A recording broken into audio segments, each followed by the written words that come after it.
नमस्कार विद्यार्थी मित्रांनो, मी डॉक्टर गणेश रावसाहेब पाटील. आज आपण प्रकरण 1 अंकेक्षणाची प्रस्तावना, तत्वे आणि अंकेक्षण कार्यक्रम यातील अंकेक्षण कार्यक्रम या विषयाचा आज आपण अभ्यास करणार आहोत.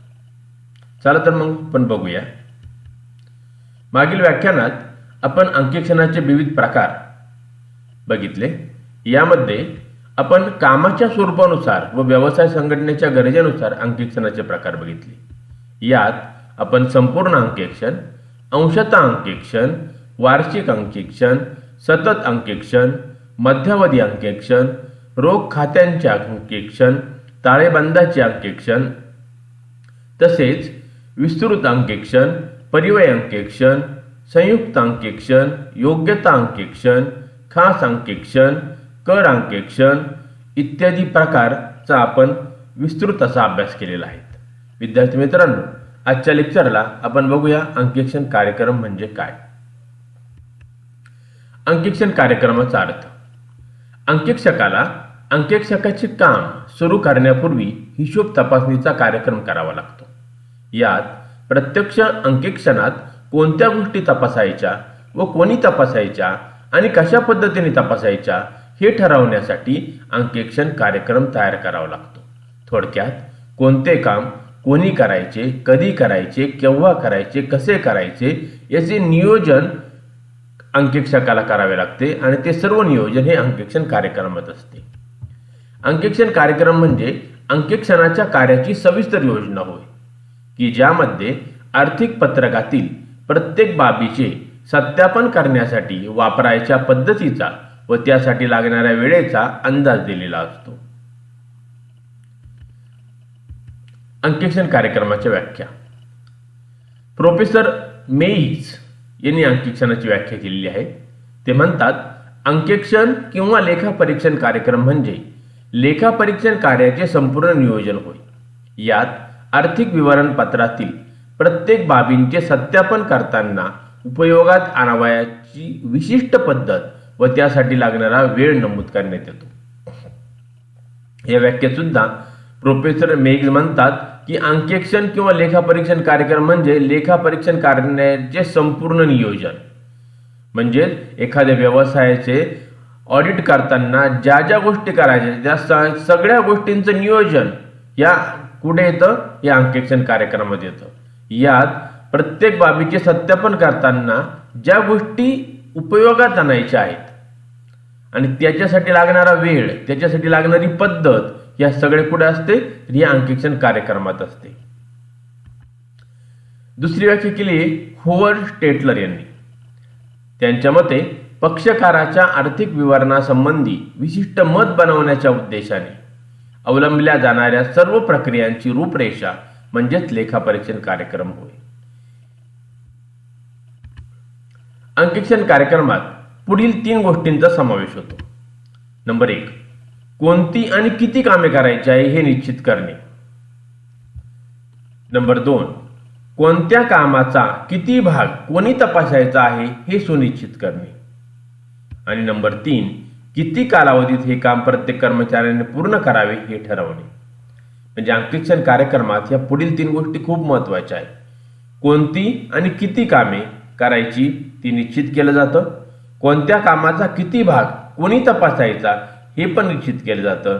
आणि किती कालावधीत ते काम प्रत्येक कर्मचाऱ्याने पूर्ण करायचे आहे हे पण ठरवलं जातं. विद्यार्थी मित्रांनो, आता आपण बघूया अंकेक्षणाची वैशिष्ट्ये. अंकेक्षण कार्यक्रमाची वैशिष्ट्ये. नंबर 1, अंकेक्षण कार्यक्रमाचे नियोजन. अंकेक्षण कार्यक्रमात करावयाच्या कामाचे नियोजन केले जाते. केव्हा, कोठे व कसे लेखापरीक्षण कार्य केले जाईल या बाबतीत संपूर्ण कामाचे नियोजन अगोदरच केले जाते. सदर कामासाठी किती व्यक्तींची गरज भासेल याविषयी लेखापरीक्षण कामाचे नियोजन निश्चित केले जाते. नंबर 2, अंकेक्षण कार्यक्रमाचे वेळापत्रक केले जाते. अंकेक्षण कार्यक्रमाचे वेळापत्रक करून कोणते कार्य केव्हा व किती कालावधीत केले जाईल याबाबत नियोजन केले जाते. नंबर 3, अंकेक्षण कार्याचा आराखडा. लेखापरीक्षण कामाचे नियोजन करीत असताना वेगवेगळ्या संस्थांसाठी हिशोब तपासणी करावयाच्या कामाचा आराखडा तयार करण्यात येतो. या दृष्टिकोनातून काम करताना एकदम सोयीस्कर आणि सोप्या पद्धतीने हा आराखडा तयार करून पुढील जे काम आहे ते काम एकदम सोपे होते. नंबर 4, श्रमाचे वाटप. अंकेक्षण कार्य करण्यापूर्वी प्रत्येक व्यक्तींना कामाचे वाटप करून लेखापरीक्षण कामाची जबाबदारी सोपवण्यात येते. एखाद्या व्यक्तीने कोणत्या संस्थेतील लेखापरीक्षण कार्य करू शकेल याविषयी नियोजन करून कामाचे वाटप केले जाते. आणि नंबर 5, आर्थिक विवरणाच्या प्रत्येक बाबींचे सत्यापन. अंकेक्षण कार्यक्रमात प्रत्येक व्यवहाराच्या नोंदीबाबत परीक्षण करून सत्यता तपासून पाहिली जाते. कारण व्यवसाय संस्थेला लेखापरीक्षणाचा अहवाल देत असताना सत्य बाबींची मांडणी करता येईल या दृष्टिकोनातून आर्थिक विवरणाच्या प्रत्येक बाबींचे सत्यापन पण केले जाते. ही 5 वैशिष्ट्ये आणि ह्या 5 वैशिष्ट्यामुळेच अंकेक्षण कार्यक्रम खूप महत्त्वाचा आणि योग्य वाटतो.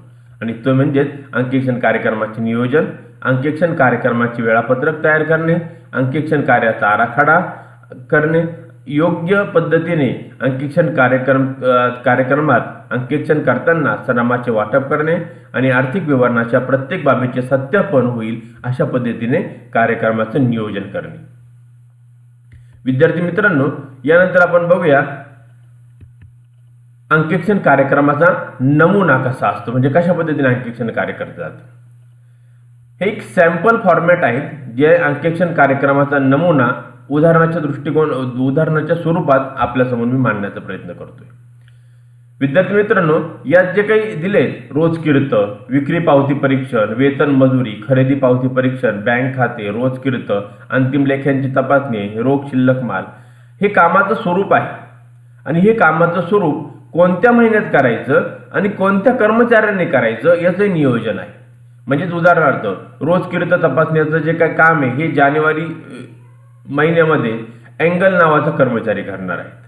विक्री पावती परीक्षण हे फेब्रुवारी महिन्यात विल्यम्स नावाचा कर्मचारी करणार आहेत. वेतन व मजुरी हे मार्च महिन्यात जोशिया हे करणार आहेत. खरेदी पावती परीक्षण हे एप्रिल महिन्यात सोनिया करणार आहे. यानुसार काय होतं की अगोदरच कोणत्या कर्मचाऱ्याने कोणतं काम करायचं हे सुनिश्चित केलं जातं आणि या पद्धतीने त्यांनी जे काही कामाचं वाटप केलेलं आहे ते कामाचं वाटप आणि त्याची ही जबाबदारी पण काय होते निश्चित केली जाते. आणि अशा पद्धतीने हा अंकेक्षण कार्यक्रमाचा नमुना किंवा सॅम्पल फॉर्मॅट जर असेल तर कोणी कोणतं काम करायचं, ते केव्हा करायचं, कशा पद्धतीने करायचं याचा निश्चितच त्या वेळापत्रकानुसार ते काम केल्यास कर्मचाऱ्याला, संस्थेला आणि अंकेक्षकाला या तिघांनाही त्याचा फायदा होतो. अंकेक्षण कार्यक्रमाचे फायदे. नंबर 1, कार्यक्षमतेने कार्य होते. लेखापरीक्षण कार्यक्रम निश्चित केल्याने कार्य कार्यक्षमतेने होत असते. लेखापरीक्षण कार्यक्रमात कामाचे वाटप केले जाते, त्यामुळे व्यक्ती आपले कार्य मन लावून करीत असतात. नंबर 2, लेखापरीक्षण कार्यात एकसूत्रीपणा येतो. लेखापरीक्षण कार्यक्रमात कामाचे वाटप केल्याने कर्मचारी आपले कार्य मन लावून करीत असतात व कामाकडे दुर्लक्ष करीत नाहीत. त्यामुळे लेखापरीक्षण कामात एकसूत्रीपणा राहत असतो आणि वेळेची बचतही होते. नंबर 3, कामाची प्रगती समजते. प्रत्येक कर्मचाऱ्याचे काम व त्यांचा वेळ कार्यक्रमानुसार निश्चित केला जातो. म्हणून कोणत्या कर्मचाऱ्याने किती काम केले व एकूण कामाची प्रगती लेखापरीक्षकास समजून येते. नंबर 4, जबाबदारीचे वाटप केले जाते. लेखापरीक्षणाच्या कार्यक्रमात प्रत्येक कर्मचाऱ्याचे काम निश्चित केल्यामुळे त्याची जबाबदारी निश्चित होते. जबाबदारीची जाणीव निर्माण झाल्याने कार्य काळजीपूर्वक केले जाते. नंबर 5, कार्य वेळेत पूर्ण होते. लेखापरीक्षण कार्यक्रमात प्रत्येक कामाच्या पूर्ततेसाठी वेळ ठरवून दिल्यामुळे लेखापरीक्षकाचे काम वेळेत पूर्ण होते. नंबर 6, सत्यापन व मूल्यांकन सोयीचे होते. लेखापरीक्षण कार्यक्रमात मालमत्ता व देणी यांच्या सत्यापनाचे कार्य कसे करावे याबद्दल योग्य पद्धत ठरवून दिलेली असते. त्यामुळे कर्मचाऱ्यांचे कार्य अगदी सुलभ पद्धतीने होते. नंबर 7, लेखापरीक्षणावर नियंत्रण ठेवता येते. प्रत्येक व्यवसायासाठी स्वतंत्र लेखापरीक्षण कार्यक्रम राबवून त्यामुळे कोणत्या व्यवसायाचे लेखापरीक्षण कार्य किती राहिले आहे या त्याची जाणीव लेखापरीक्षकाला होत असते.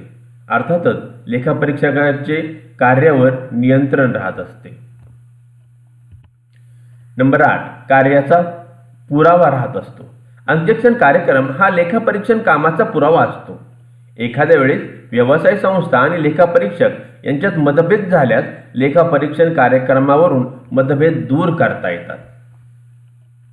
नंबर 9, कर्मचारी बदलले तरी कार्य सुरूच राहते.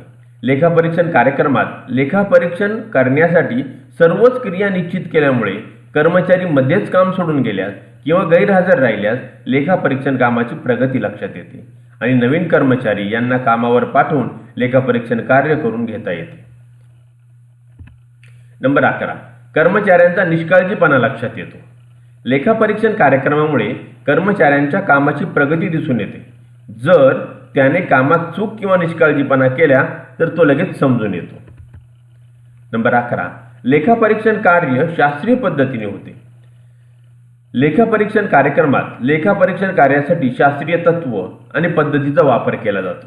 त्याच्यामुळेच कोणी, केव्हा, कोठे, कसे आणि कशा पद्धतीने कार्य करायचे हे अगोदरच ठरलेले असते आणि त्याच्यामुळेच शास्त्रीय तत्व आणि पद्धतीचा वापर या लेखापरीक्षण कार्यात केला जातो.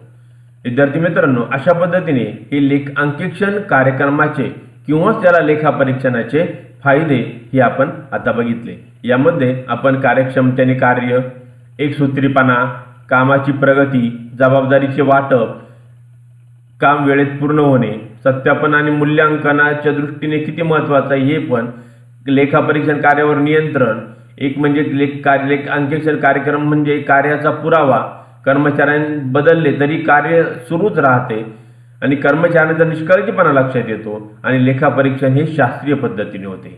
या अशा विविध फायद्यांमुळे अंकेक्षण कार्यक्रम हा खूप महत्त्वाचा वाटतो. विद्यार्थी मित्रांनो, जरी आपण काही फायदे आपण बघितलेले असले तरी अंकेक्षण कार्यक्रमाचे काही दोष पण आहेत आणि हे दोष काय आहेत ते आपण बघूया. अंकेक्षण कार्यक्रमाचे दोष पुढील प्रमाणे. नंबर 1, लेखापरीक्षणाचे कार्य कंटाळवाणे आणि रुष्ट होते.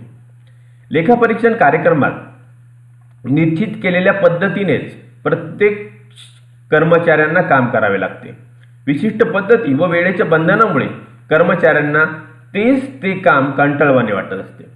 विद्यार्थी मित्रांनो, आपण अगोदरच बघितलं की कोणी कसे काम करायचे, कधी करायचे, केव्हा करायचे, कशा पद्धतीने करायचे हे अगोदरच ठरवलेले असते. त्याच्यामुळे एक चाकोरीबद्ध पद्धतीने अंकेक्षण करणाऱ्या कर्मचाऱ्यांना ते काम करायचे असते आणि तेच काम पुन्हा आणि सतत करून ते काम कंटाळवाणे वाटते. लेखापरीक्षण कार्यात अडचणी निर्माण होतात. एखाद्या वेळेस कर्मचारी काम सोडून गेल्यामुळे नवीन कर्मचारी कामावर हजर होईल तोपर्यंत कामात खोळंबा निर्माण होतो व लेखापरीक्षण कार्य पूर्ण करण्यास अडचणी निर्माण होतात. नंबर 3, अंकेक्षण कार्यक्रमात बदल करणे कठीण होते. लेखापरीक्षण कार्यक्रम निश्चित केल्यामुळे कामात बदल करणे कठीण होते.